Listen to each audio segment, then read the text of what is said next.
Bismillahirrahmanirrahim. Assalamualaikum warahmatullahi wabarakatuh. Untuk kesempatan kali ini, saya akan mencoba menyampaikan analisa keuangan bagi bisnis yang akan kita dirikan. Kemarin kita sudah membahas mengenai rencana anggaran biayanya. Maka kita akan mencoba masuk ke analisa keuangan. Jadi selain sebelumnya kita sudah membahas dari sisi manajemennya, baik itu dari bauran pemasaran dan lain-lainnya, maka analisa keuangan juga penting untuk dilakukan. Analisa keuangan yang akan kita lakukan itu ada beberapa. Yang pertama yaitu dari proyeksi labanya, kemudian penentuan break-even point, dan yang terakhir adalah payback period atau titik balik modalnya. Kemudian untuk proyeksi laba, dari proyeksi laba ini kita akan mengetahui berapa sih perkiraan laba yang akan kita peroleh apabila kita mendirikan bisnis tersebut. Kemudian yang kedua untuk penentuan BEP, break even point ini adalah titik impas. Jadi kita perlu menentukan pada titik berapa usaha kita ini nggak untung dan nggak rugi. Sehingga bisa menjadi cut off bagi kita berapa jumlah yang harus kita jual agar kita bisa untung dan tidak merugi. Kemudian untuk payback period, kita perlu menghitung pada berapa lama kita modalnya akan kembali. Baik, yang pertama kita akan mencoba menganalisa untuk proyeksi labanya. Untuk menghitung proyeksi laba, kita harus mengetahui berapa harga per unit produk tersebut. Penentuan umur ekonomis peralatan ini penting untuk mengetahui berapa biaya penyusutan setiap bulannya. Untuk kompor gas saya asumsikan memiliki masa manfaat 25 bulan, sehingga biaya penyusutan per bulannya yaitu Rp8.000. Kemudian untuk tabung gas ini memiliki masa manfaat 50 bulan, sehingga untuk penyusutannya yaitu Rp3.000. Wajan chiller, panci, kemudian sendok, serta kursi plastik saya asumsikan memiliki masa manfaat 20 bulan. Sedangkan untuk yang lain, ini tergantung dari bagaimana kebijakan teman-teman untuk menentukan berapa umur ekonomis dari masing-masing peralatan yang dimiliki. Oke, setelah kita mengetahui umur ekonomis dari masing-masing peralatan yang kita miliki, kemudian kita akan menentukan berapa biaya penyusutannya. Biaya penyusutan itu kita peroleh dari harga perolehan dibagi dengan masa manfaat atau umur ekonomisnya. Kompor gas kita harga perolehannya 200.000, sehingga untuk biaya penyusutannya 200.000 dibagi dengan 25 bulan, yaitu Rp8.000 setiap bulannya.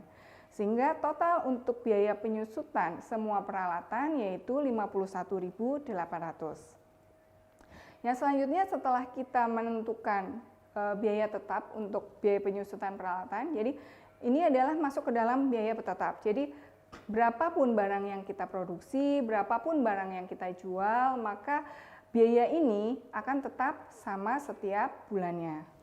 Kemudian yang selanjutnya, yaitu dari bahan baku, kemudian tenaga kerja, dan juga BOP yang sudah kemarin kita hitung, maka kita hitung berapa total perharinya.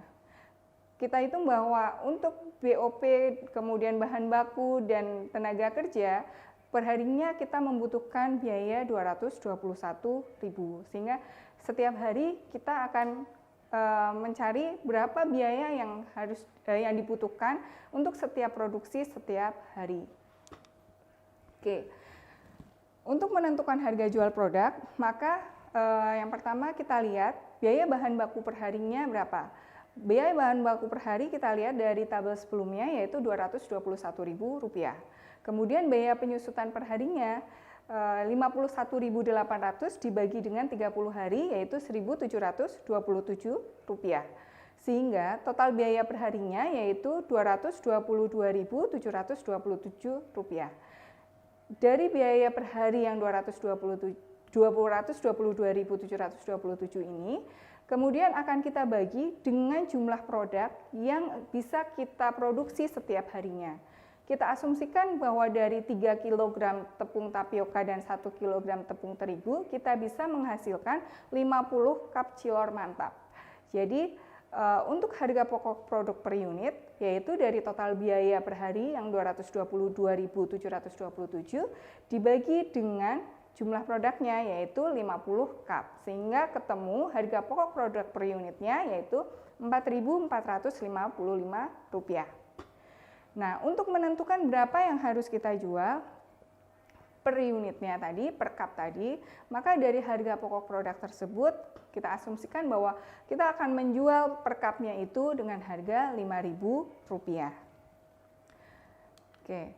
Kemudian kalau kita udah tahu harga pokok per unit dari Cilor Mantap itu, per cup dari Cilor Mantap itu, kemudian kita akan mencoba melihat bagaimana proyeksi labanya.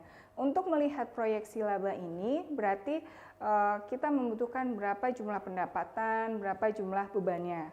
Dengan asumsi bahwa semua produk akan terjual, yaitu dalam satu hari kita bisa memproduksi 50 cup, artinya 50 cup dikali 5.000 yaitu 250.000, kemudian bebannya berarti per harinya tadi 222.727, maka kita akan menemukan laba per harinya yaitu Rp27.273.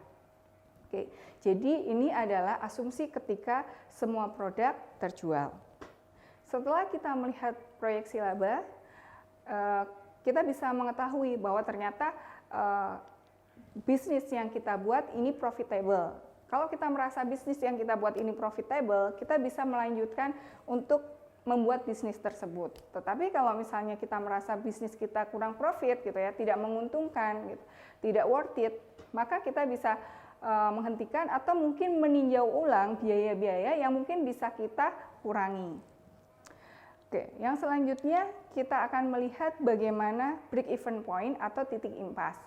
Nah, break even point ini atau titik impas ini adalah dari beragam total biaya yang dikeluarkan untuk proses produksi, ini berakhir seimbang dengan total penghasilan di periode pencatatan keuangan. Jadi tanpa laba dan tanpa rugi. Jadi laba sama dengan 0 gitu ya.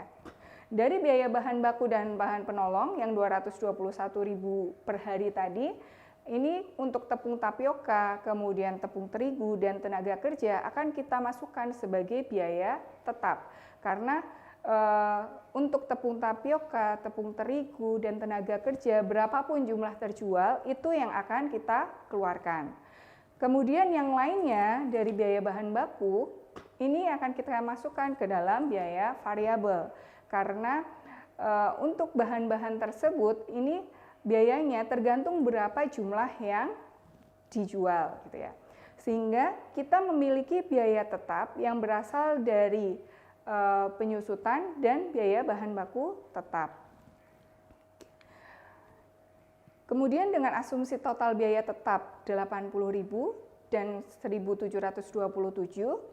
yaitu totalnya 81.727. Kemudian biaya bahan baku variabelnya 141.000 per hari.